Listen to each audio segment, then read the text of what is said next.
So today I will be showcasing the Paragon Solak. This is, I believe, to be one of Rob's first creations when he started his Asiatic archery business. I really fantastically enjoyed the birch bark. The birch bark is just gorgeous. I'm just in love with this bow. This was my first Paragon bow. I've had this for over a year now, and the second I shot it, I just fell in love. The handle is Turkish, which means you don't have to really work for that katra. Katra kind of just does itself, let the bow do the work.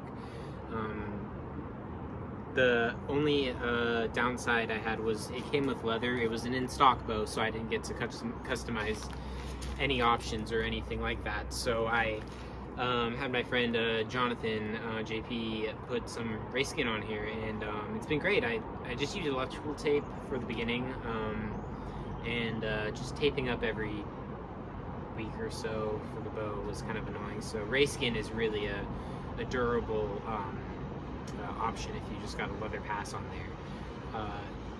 This bow is 43 pounds at 31 inches. I draw it back to about 29.5-ish. That's my anchor point with this bow, I suppose. It's a really efficient bow. I can speed shoot with it.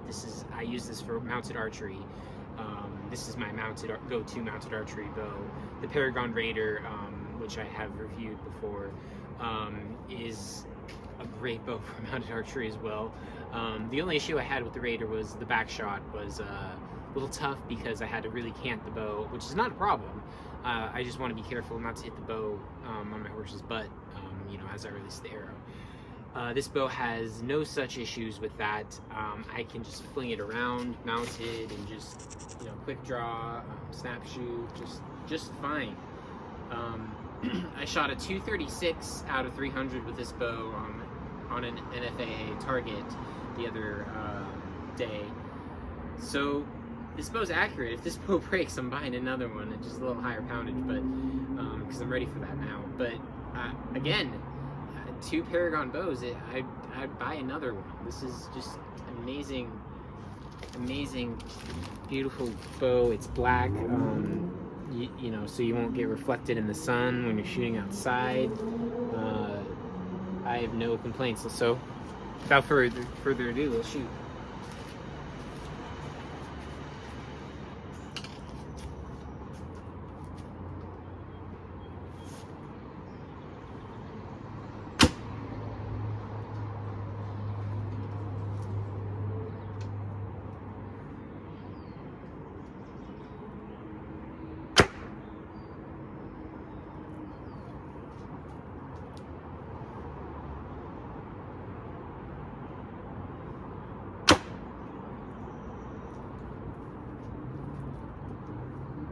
Okay, now I'm going to do one with focusing a lot on back tension here. So you see that the katra kind of comes naturally with this bow. I just do it, and you just have to use the real estate of this bow. This bow gives you so much real estate, you must use it.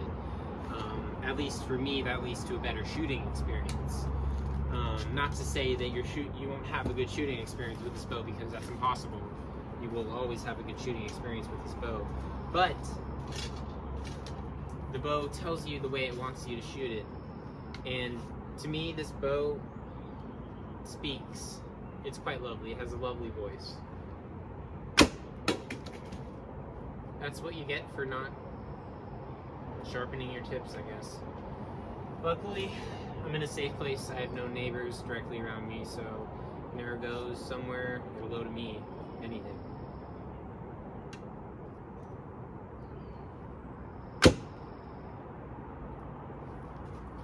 So what I'm finding for this bow, there's a very fine line between shooting, straight with the bow, not even canted at all, and then the right amount of cant. The right amount of cant will enable the katra more. I could be totally wrong saying this, but the bow arm and the angle of the bow, the cant of the bow dictates how well your katra is going to be. in my personal opinion. Again, I could totally be wrong. I haven't been shooting for as long as someone like Armin or Justin or any of those famous shooters out there. So here's my last one. Okay, I'm gonna do that one more time because I felt like the angle of my bow was insufficient, and you can't end on a bad. You can end on a bad shot, but the release didn't feel global to me. Try again. I think that was better. So thank you for watching. This is the Paragon Solak, available from paragonbows.com. Rob is such an amazing person to talk to. He will explain things to you. He'll get back to you quickly. Just send him a message if you're interested in buying a bow, one of his bows, anytime in the near future. Maybe down the line I'll get a con and review that. So thank you for watching. I really appreciate it. Alright, I'm going to speed shoot now.